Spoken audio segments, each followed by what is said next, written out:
inna min haqqi zauji ala jaujati, sebagian tina hak-hak seorang salaki anu kudu dipenuhi ku seorang istri ida araddaha farwaddaha an nafsiha. Lamun salakina hayang dilayani ku pamajikana wahya ala dohri bairin ala tamnahu, walaupun posisina pamajikana tersebut di dapur, di tengah imah, naluhur motor, di jero mobil, ala tamnahu, maka pamajikana tersebut teu beunang nolak ajakan salakina. Wa min haqi ala tutiya sayan min baiti ila biidnihi, ya, sebagian di kewajiban bikang nyata ulah mikeun sesuatu nu aya di imahna ka batur kecuali aya izin ti salakina.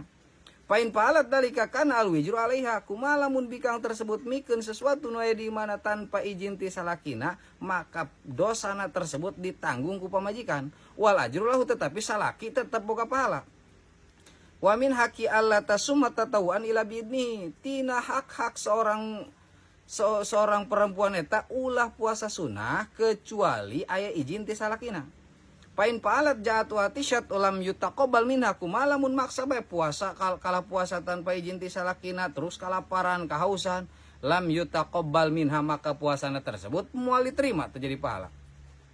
Wa in kharajat min baitiha bi ghairi idnihi la'anatha al malaikatu, jika seandainya seorang perempuan tersebut atau pamajikan keluar ti masalakina tanpa aya izin ti salakina, dilaknat ku malaikat hatta yarji'a ila baiti, sampai pamajikan tersebut balik di ke mana. Au tatuba atau tobat,